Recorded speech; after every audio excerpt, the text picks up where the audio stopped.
যারা আছেন যাদের কর্মকর্তা তাদের উদ্যোগে আজকের এখানে একটা মহতী অনুষ্ঠান হচ্ছে, যেটা রক্তদান শিবির।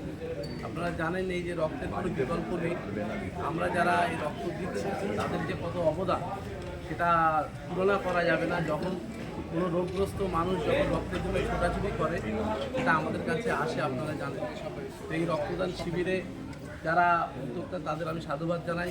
আমাদের মধ্যে এসে উপস্থিত হয়েছেন যাকে আমরা সবসময় পাই, যার অনুপ্রেরণায় আজকের আমরা এই মিডিয়া ব্রিজের বুকে রাজনীতিতে এসেছি, সেই হাজী আব্দুল খালেকুল্লাহ আমাদের বিধায়ক।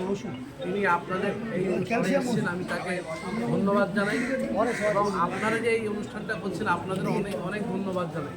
কেন এই সাম্প্রদায়িক বিভাজনের যে একটা বাতাবরণ তৈরি করে দিয়েছে সারা ভারতবর্ষে, তার মুখে একটা ভালো